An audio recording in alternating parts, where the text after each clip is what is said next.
What's up, everybody? Justin here, back with a WrestleMania Rewind show where I'll be covering WrestleMania 9 and WrestleMania 10. This is WrestleMania Rewind. Let's get it on.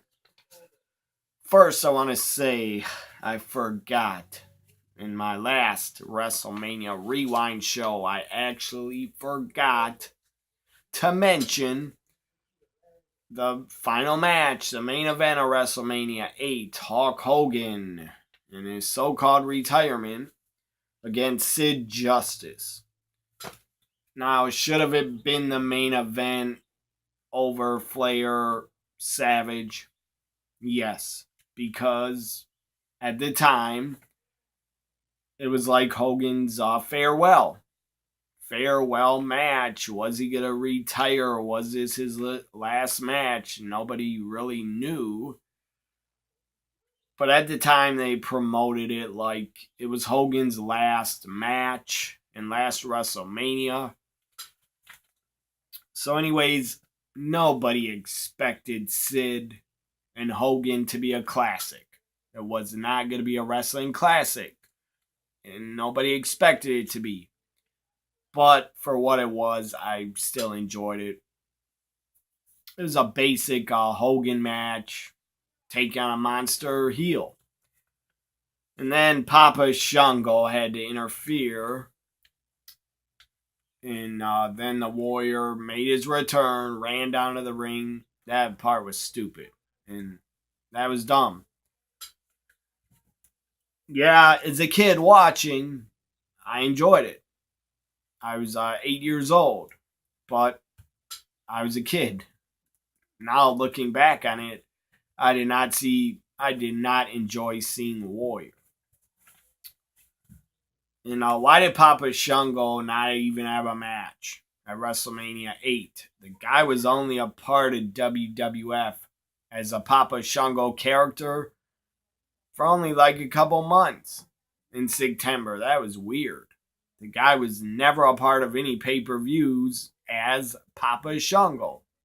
That's weird. Anyways, let's start my WrestleMania Rewind with WrestleMania 9. Outside the first ever WrestleMania outdoors, Caesars Palace, Las Vegas, Nevada on April 4th, 1993. The look of the show, the feel of the show, the production, the event being outside, I thought it looked great. The sun was on most of the ring for a lot of the matches. 93 probably was a down year for business for WWF. Maybe it wasn't. I do believe 94 and 95 definitely were down years. But I enjoyed WrestleMania 9. I thought it had a couple good matches. And if you hear some yelling in the background, I apologize. Idiots in my house are arguing. So anyways, WrestleMania 9 happened. I'll be right back. So I'm back. WrestleMania 9. Again, April 4th, 1993. Again, the look of the show, it being outdoors, I thought it looked great on camera. So up first, we had the Intercontinental Championship. And this WrestleMania was flowed a lot better. Went together a lot better, quicker. Didn't have like 12 to 14 matches on the damn show. WrestleMania 8 went by quick too, but WrestleMania 7, 6, 5, 4, 3 had way too many matches. So up first was the Intercontinental Championship. Shawn Michaels defending with not Sensational Sherry, with Luna Vachon making a WrestleMania debut, and the challenger Tatanka with Sherry Martel in his corner. Really good Intercontinental title match. Really good. Tatanka was undefeated at the time. I believe he had like a 1.5 or 2 year undefeated streak. Now, Tatanka should have won the Intercontinental title, but whatever, he did not.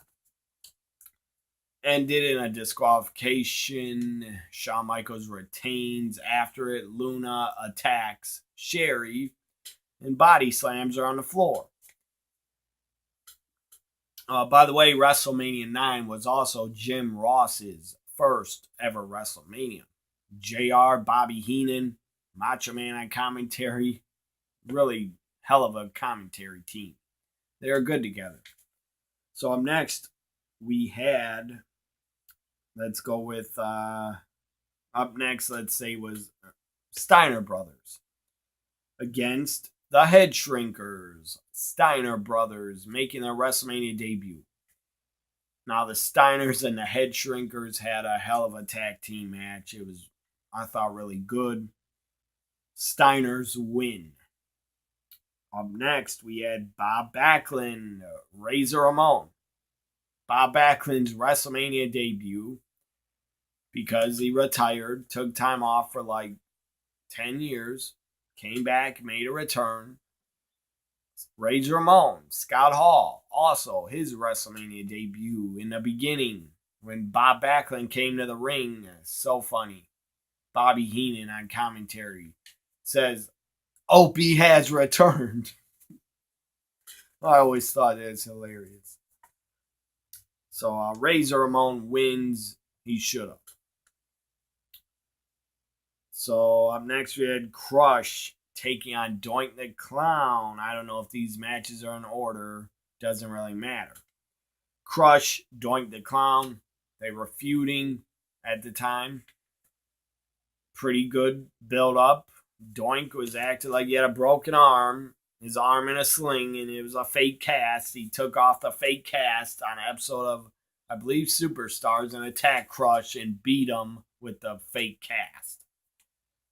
And this was Matt Bourne as Doink the Clown, the evil Doink, which was the best Doink, by the way, was the first Doink the Clown, Matt Bourne. Him and Crush had an okay match. It wasn't bad. It wasn't that good. What was really good was after, I think the ref took a bump, and a second Doink appeared in the ring, went up to the original Doink, went like this, hand to hand. It was good stuff.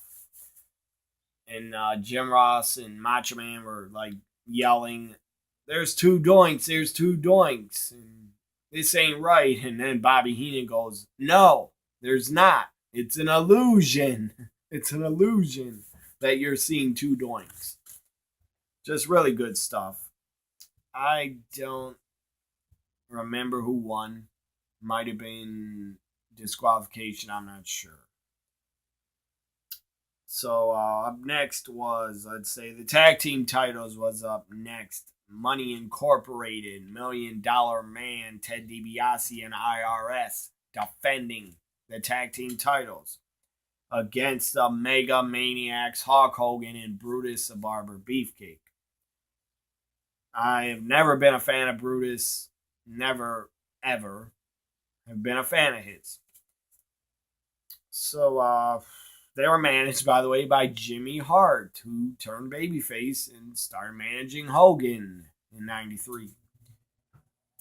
It was a good enough tag match. Crowd was into it. Hogan and Beefcake probably should have won the tag titles. Eventually, I believe the Steiners would defeat Money Inc. for the tag titles. But it's a good enough tag match, especially for '93, because a lot of fans did not expect 5-star matches on pay-per-views. So, disqualification, I believe Hogan and Beefcake win by DQ, I think. Money Inc. retains by disqualification. And it was kind of funny. Jimmy Hart at one point, I believe the ref again took a bump. Jimmy Hart turned his jacket inside out. It was like referee stripes, and he acted like he was a ref. That was pretty fun. Up next, Mr. Perfect, the narcissist, Lex Luger. Lex Luger's WrestleMania debut. Never been a fan of Lex.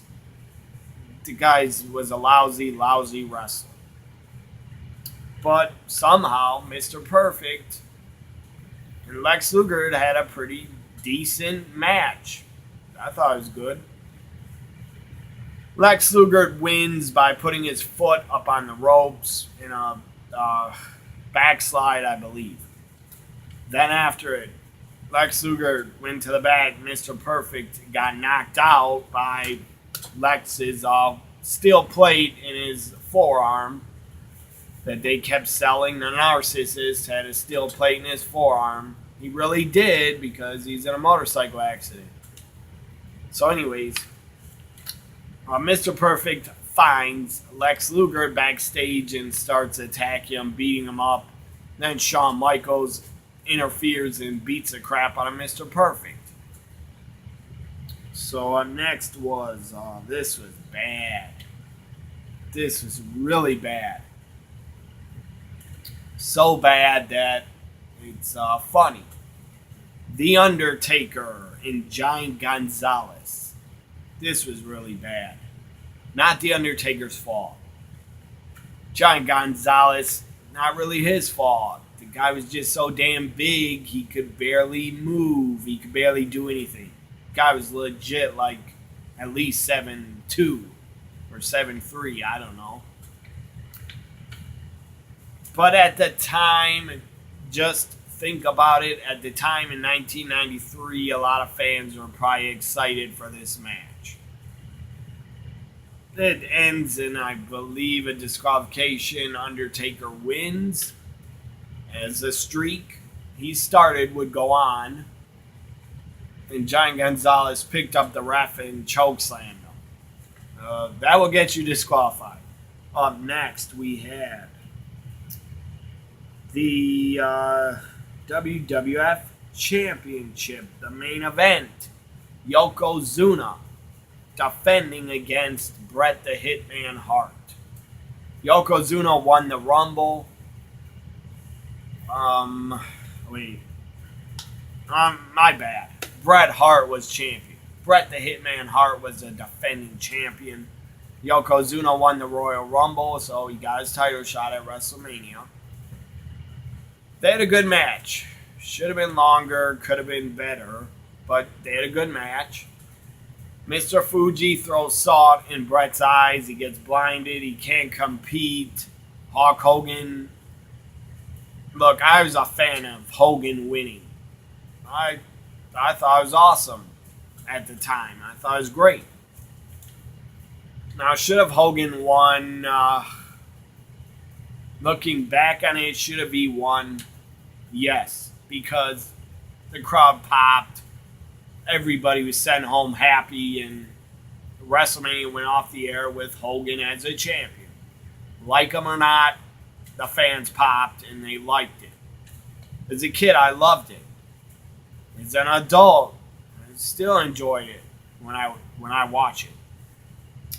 So Bret's blinded. Hogan checks on him. Bret goes like this to Hogan, get in the ring, take out Yokozuna. Mr. Fuji gets on the mic, says you can barely speak English, but he says, "My Yokozuna issue you challenge." And Hogan accepts. I believe Mr. Fuji threw salt. Yokozuna, first Hogan punched him or something. And Mr. Yokozuna, or maybe Yokozuna punched Hogan first. Then Yokozuna's holding Hogan's arms, trapping him. Mr. Fuji throws salt. Hogan ducks into the eyes of Yokozuna.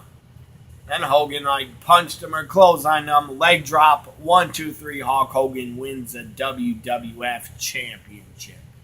And WrestleMania 9 goes off the air. Again, looking back on it, it was the right decision, in my opinion, because Hogan just dropped it back to Yoko and did the favor to Yoko at King of the Ring.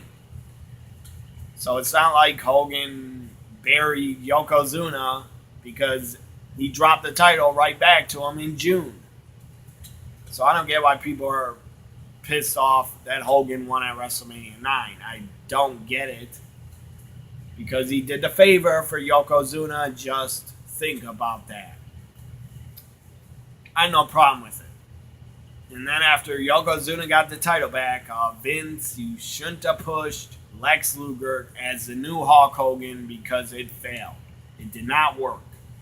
SummerSlam 93 should have been Bret and Yokozuna for the title. And Yokozuna would have been champion, defending. So WrestleMania 9, for the look of the show, I enjoyed Hogan winning the title. I enjoyed the Steiner Brothers and Head Shrinkers. I enjoyed the Intercontinental title match. WrestleMania 9, not, some might think and say it is the worst WrestleMania. I disagree. It is not.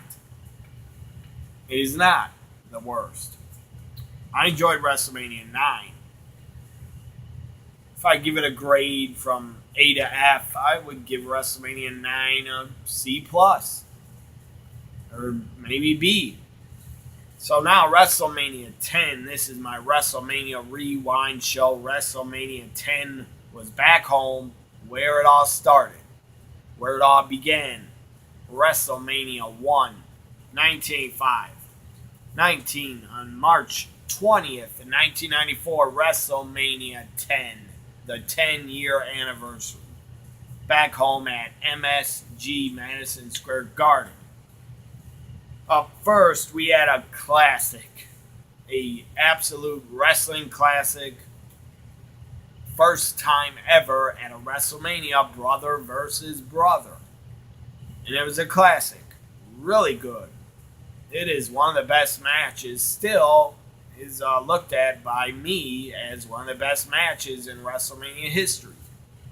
Hell of an opening match. Bret the Hitman Hart take on his brother, the Rocket Owen Hart, or the King of Hearts. Well, he wasn't the King of Hearts yet, but he would win the King of the Ring in '94. So Bret had to compete against Owen Hart, and then I think if he beat Owen, he got an opportunity to face Lex or Yokozuna later in the night, because Bret and Lex both won the '94 Rumble. I don't understand why Bret had to face Owen before Lex. Well, I guess they wanted Lex and Bret to both compete in 2 matches to make it fair. That makes sense, I guess. Bret Hart, Owen had a classic. Bret Hart wins. And Owen Hart was pretty angry and pretty shocked he lost.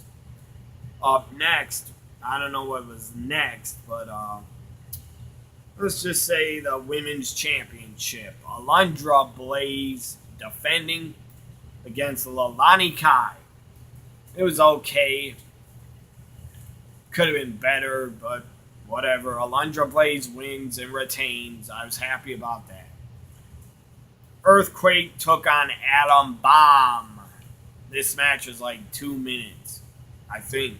Really short. Really pointless. Poor Earthquake is last WrestleMania until the gimmick Battle Royal, where that was cool to see Earthquake back in 2001. Sadly, he passed away. Adam Bomb.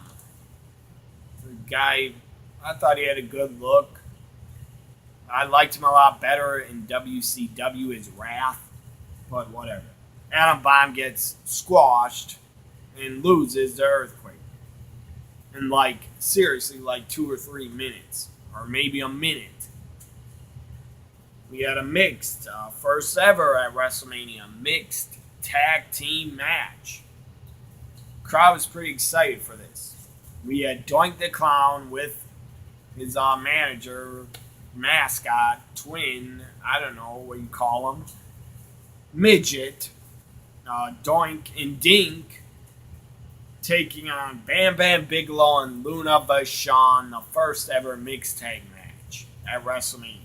It was entertaining. Some parts were sloppy, but so what? It was fun and entertaining to watch. I think Bam Bam and Luna won. I don't remember. So I don't have the results. These are just all the matches I'm reading. Everybody should know the results. If you want to see them, you can look them up online. WrestleMania 9 and 10 results. So next we had the tag team titles. The Quebecers defending with Johnny Polo. By the way, Johnny Polo, if you did not know, was Raven. Would go on to become Raven. Quebecers defended against Men on a Mission. This was not a good tag title match.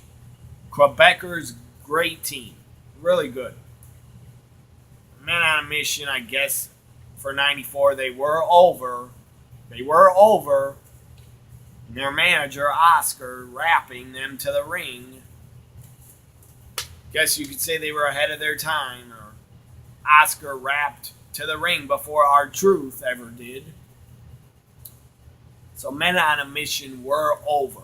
But they shouldn't have won the tag titles. And they did not. I think it ended in a disqualification. Or a count out. And before WrestleMania, the Quebecers actually lost the tag titles to 1-2-3 Kid and Marty Jannetty at a house show. And then they lost on a Raw taping. And then they lost them the next day, I think, at a Madison Square Garden live event. That was weird. Why they gave 1-2-3 Kid and Marty Jannetty the tag titles? Why even give them to someone for just one day? So next we had Falls Count Anywhere. Falls Count Anywhere in the arena. First ever WWF Falls Count Anywhere match. I'm not aware of another one they ever had before this. Macho Man Randy Savage in his final WrestleMania match. Macho Man Randy Savage and Crush. They were in a hot feud. In a heated feud. It was a good Falls Count Anywhere match. I enjoyed it. I believe Macho Man wins. He ties up Crush's foot on like a cable rope. So he's kind of hanging upside down, kind of. And then the rope fell down from the weight of Crush. And Macho Man at the time in 94, WrestleMania 10, Macho Man was the final legend standing for Vince. He was the final legend that, Bret Hart was at WrestleMania 2 also, but Macho Man was like a legend. The guy was a legend in 94. He was treated like a legend, Hall of Famer in 94, in my opinion, in WWF. Vince was really appreciated, or very grateful. I don't know what word to use.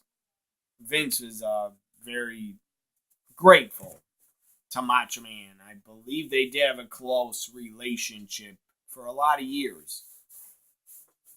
When Macho Man came out, made his entrance, Vince on commentary put his hand out, went like that to Macho Man, and shook his hand like, "Go get him, Randy. You're the last legend that's here in the company that I got." And eventually Vince would lose Randy to WCW, but as he lose all the legends, basically he lost Hogan, Savage, Flair, a lot of them. So again, good Falls Count Anywhere match. I enjoyed it. Really sad Macho Man never got to come out and never was on good enough terms with the company. He did say he never wanted to go in the Hall of Fame, I believe. That he didn't want to be inducted and he wouldn't show up. or something. I don't know why, but that's how he felt. But obviously his brother, Lanny Poffo, said, I'm alive. I'm here. He's not. He was deciding for his brother. And it was the right decision to have Lanny Poffo put his brother in the Hall of Fame. Is the right decision because he deserved to be in there. So, but it would have been awesome if Macho Man would have lived and could have eventually returned at a WrestleMania, like to be the host or something, or just to appear and be on commentary. That would have been great to see. But sadly, we never got to see him return after '94. So next was classic WrestleMania match. One of the best of all time. One of the best ladder matches of all time. First ever ladder match at WrestleMania for the Intercontinental Championship. Razor Ramon, the IC champion. Shawn Michaels, the IC champion. Shawn Michaels failed a drug test, I believe, for steroids. That's what I heard, at least. Maybe it's not true. I don't know. Shawn disputes that in interviews, that it was something else he took. But Shawn was suspended, so they stripped him of the IC title in '93, in late '93, and Razor won it from the model Rick Martel. So then Shawn returned at Royal Rumble '94 with his Intercontinental title, attacked Razor with it. It was a perfect setup, the perfect build to the Intercontinental title ladder match because both guys were claiming they were Intercontinental champions. Razor was the real Intercontinental champ, in my opinion. But they had both belts hanging. That was cool. That was a cool look. Great ladder match. Great spots. Kevin Nash was at ringside as Diesel, Shawn Michaels' bodyguard.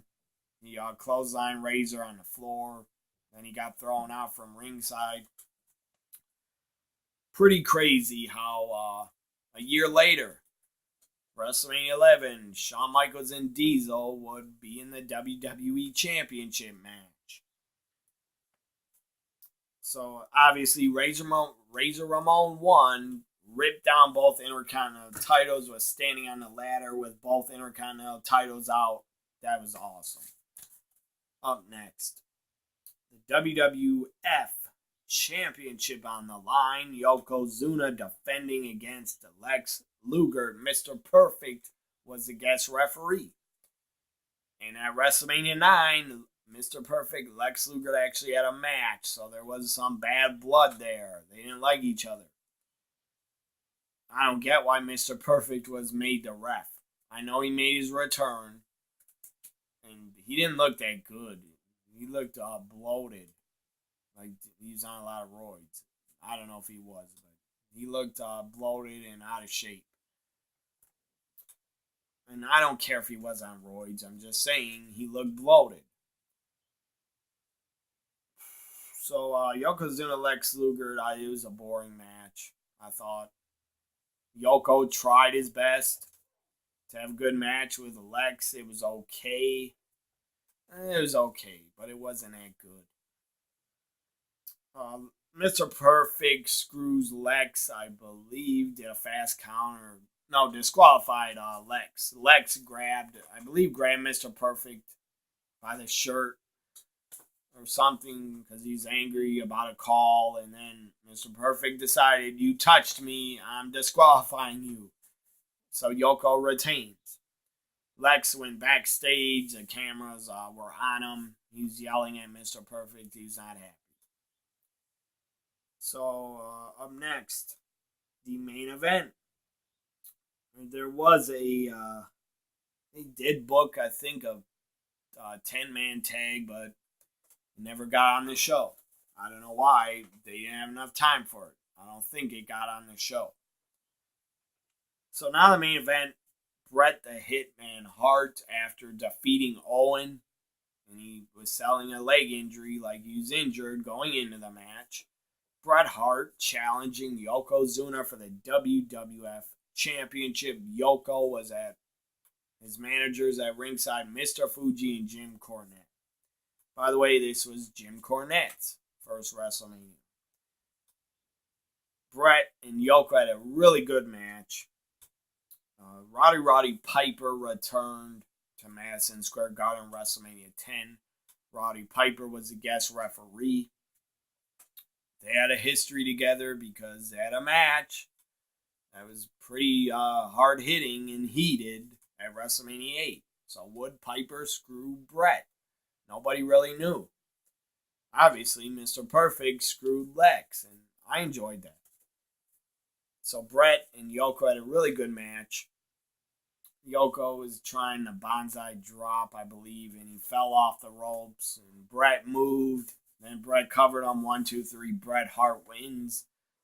Perfect way to end WrestleMania 10 with the future and the guy in the franchise, Bret the Hitman Hart, closing WrestleMania 10 as a champion.